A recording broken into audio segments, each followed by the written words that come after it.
예수 그리스도께서 머리가 되시는 교회와 그렇지 않은 교회를 분별하는 것은 성경적 기준에 입각해야 합니다. 오늘날 많은 교회가 스스로를 그리스도의 몸이라 칭하지만 그 실제는 말씀에서 벗어나 있는 경우가 많습니다. 우리는 성경이 제시하는 교회의 본질과 사명을 깊이 이해함으로써 참된 교회를 식별할 수 있는 분별력을 갖추어야 합니다. 이 분별력은 단순히 교회의 규모나 명성 혹은 인간적인 지도자의 카리스마에 의존하는 것이 아니라 오직 하나님의 말씀에 근거해야 합니다.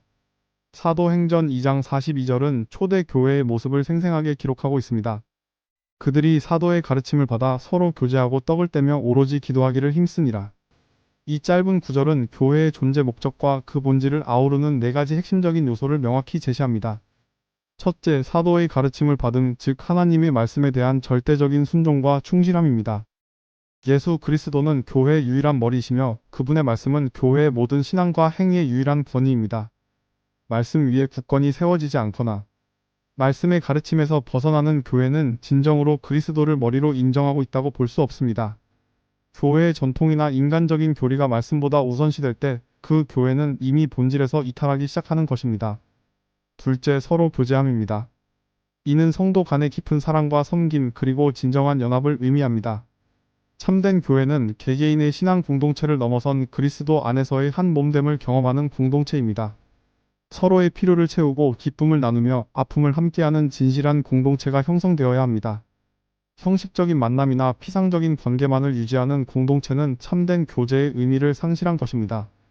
사랑과 섬김 그리고 희생이 없는 공동체는 그리스도의 몸이라 칭하기 어렵습니다. 셋째, 떡을 떼는 것입니다. 이는 성찬과 애찬을 통해 예수 그리스도의 십자가 희생과 부활을 기념하고 그 의미를 깊이 되새기는 행위를 상징합니다. 성찬은 그리스도의 몸과 피를 기념하는 거룩한 예식이며 교회의 정체성을 확립하는 중요한 요소입니다. 이 예식을 통해 우리는 죄사함의 은혜와 영원한 생명을 다시금 확인하며 그리스도와의 연합을 고백합니다. 떡을 떼는 행위는 또한 초대 교회 성도들이 함께 식사를 나누며 가난한 자들을 돌보았던 애찬의 정신까지 포함합니다. 이는 교회가 사회적 약자를 돌아보고 돌보는 책임 또한 가지고 있음을 보여줍니다. 넷째, 오로지 기도하기를 힘쓰는 것입니다. 기도는 하나님과의 살아있는 소통이며 교회의 영적인 생명력의 원천입니다. 기도를 통해 교회는 하나님의 뜻을 구하고 그분의 인도하심을 받으며 세상에 대한 하나님의 계획을 이루어 나갑니다. 기도가 없는 교회는 영적인 호흡이 멈춘 것과 다름없습니다. 개인의 기도 생활뿐 아니라 공동체가 함께 모여 기도하는 것은 교회의 본질적인 사명입니다. 기도를 통해 교회는 세상의 어둠에 맞서 싸우고 영적인 능력을 공급받습니다. 에베소서 1장 22-23절은 교회의 핵심 정체성을 더욱 명확히 합니다. 또 만물을 그의 발 아래에 복종하게 하시고 그를 만물 위에 교회의 머리로 삼으셨느니라. 교회는 그의 몸이니 만물 안에서 만물을 충만하게 하시는 이의 충만함이니라. 이 말씀은 교회가 예수 그리스도의 몸이며 그리스도께서 그 몸의 유일한 머리 되심을 선포합니다. 교회의 모든 지체는 머리 대신 그리스도의 절대적인 인도와 통치 아래 있어야 합니다. 만약 교회가 세상의 가치관이나 인간적인 철학, 특정 정치적 이념에 좌우되거나 혹은 담임 목회자나 특정 단체의 의지가 그리스도의 뜻보다 더 중요하게 여겨진다면 그것은 그리스도를 머리로 온전히 모시지 않는 것입니다.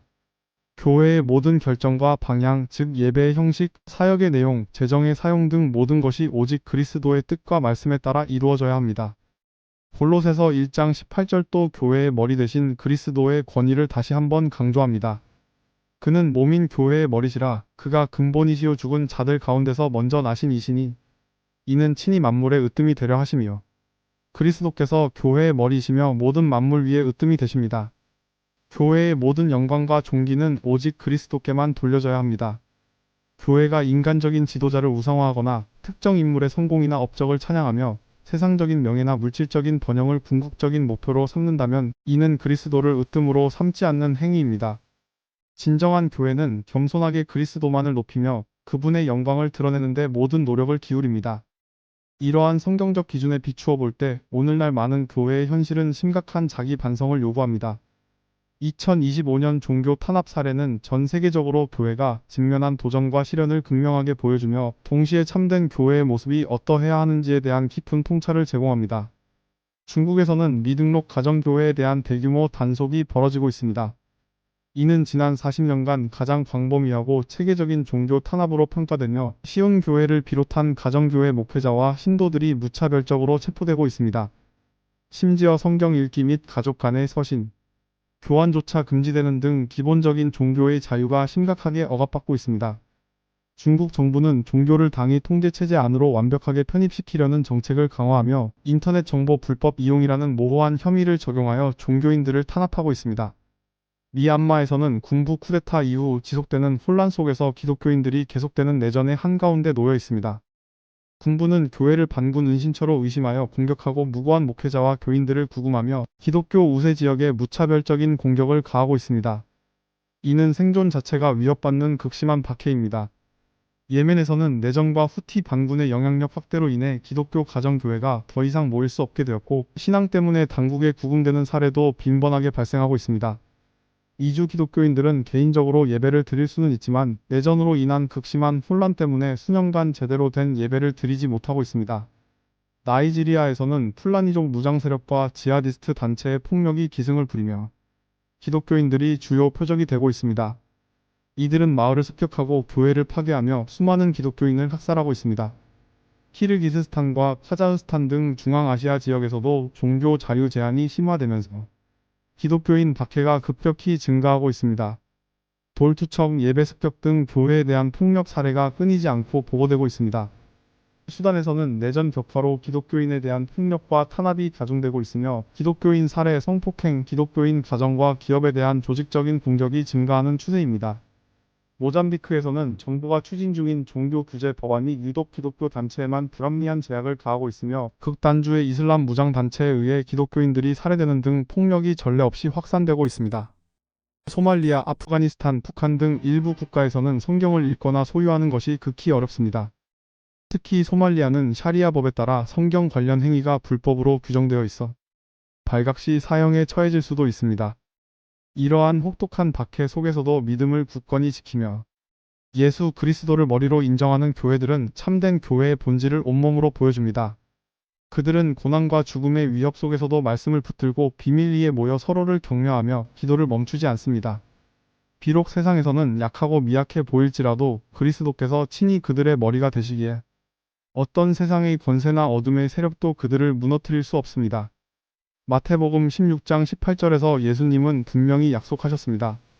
내가 이 반석 위에 내 교회를 세우리니 음부의 권세가 이기지 못하리라. 박해받는 교회들은 이 약속의 말씀을 삶과 죽음을 통해 생생하게 증명하고 있습니다. 그들의 믿음은 역설적으로 더욱 강해지며 그리스도의 고난에 동참하는 영광을 누리고 있습니다. 그러나 또 다른 한편에는 이처럼 참혹한 종교 탄압의 현실 앞에서 침묵하고 숨죽이며 자신들의 안녕만을 추구하는 교회들이 존재합니다.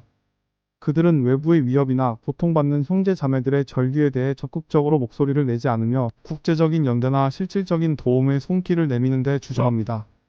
이들은 마치 우리 교회가 직접적으로 박해받는 것은 아니니 우리와는 상관없는 일이다라는 식의 무관심한 태도를 보이거나 혹은 교회는 정치적인 문제에 개입해서는 안 된다는 명분을 내세워 침묵을 합리화하기도 합니다. 그러나 이러한 태도는 성경이 가르치는 교회의 본질과 그 사명의 정면으로 위배됩니다.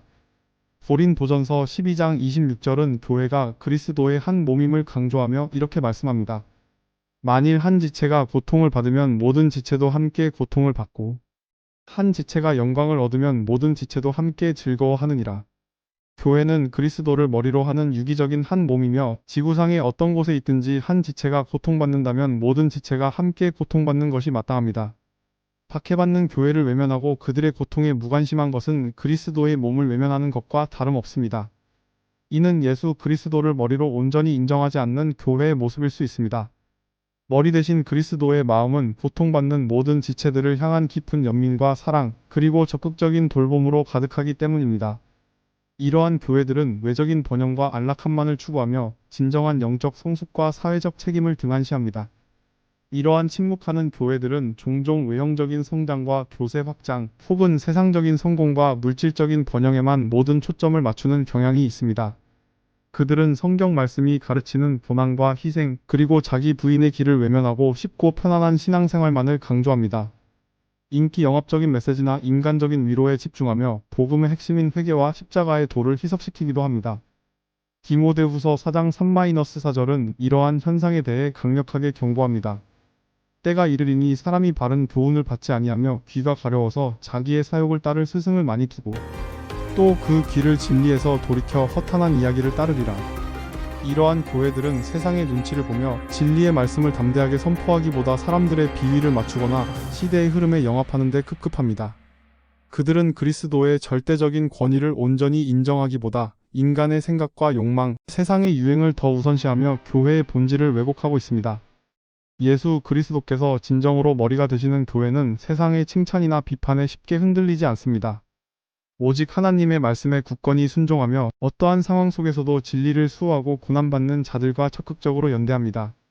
로마서 12장 2절은 모든 성도와 교회에게 명령합니다.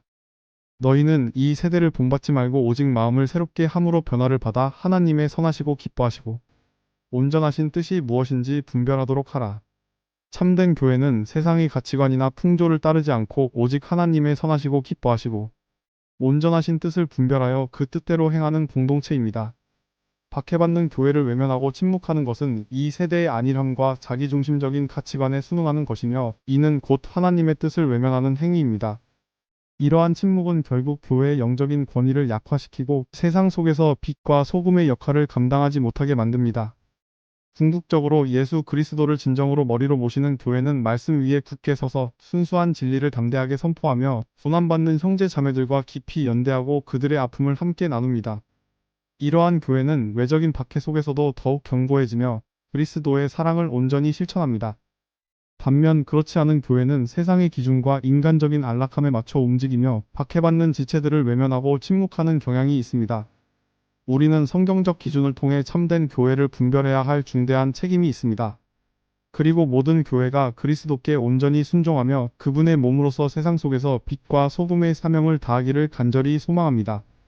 이를 통해 하나님의 나라가 이 땅 가운데 확장되고 그리스도의 영광이 온전히 드러나기를 기도합니다. 우리의 시대에 참된 교회의 본질을 회복하고 고난받는 이들과 함께하는 신앙 공동체가 되기를 간절히 촉구하는 바입니다.